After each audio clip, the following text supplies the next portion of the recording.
అంగన్వాడీల్ని రెచ్చగొడుతూనే ఉన్నారు. ఇప్పటికీ జగన్ సర్కార్ ఓ పక్కన అటు వాళ్ళ పార్టీకి సంబంధించిన కార్యకలాపాలు చేసుకుంటూ 2 సమ్మెల్ని ఆపుకోగలిగింది. సర్వశిక్ష అభియాన్ ఒకటి, తర్వాత వచ్చేటప్పటికి మున్సిపల్ కార్మికులు, ఇప్పుడు అంగన్వాడీలది. వాళ్ళని రెచ్చగొట్టే కార్యక్రమం ఇంకా నడుస్తుంది. ప్రస్తుతం చర్చలు ఇంకోవైపున సాగుతున్నాయి.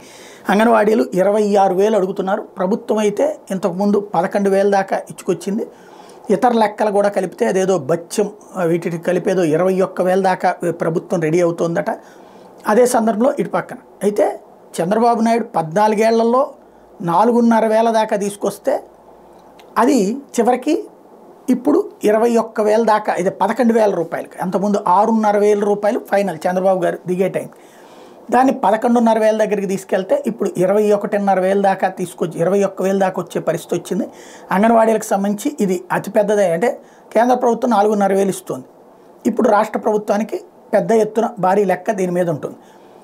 ఏంటి అంటే గ్రౌండ్ లెవెల్లో పేద మహిళలు, పేద పిల్లల సంగతి వీళ్ళు చూస్తున్నారు కాబట్టి ఆ కుటుంబాలతో ఓట్లను ప్రభావితం చేసి తమకి ఏబిస్తారు అన్నటువంటి ఉద్దేశంతో అంగన్వాడీలకు సంబంధించి ఇంత, అంటే కొన్ని ఓట్ల కోసం ఇన్ని వేల కోట్ల రూపాయలు పెడుతూ ఉన్నారు.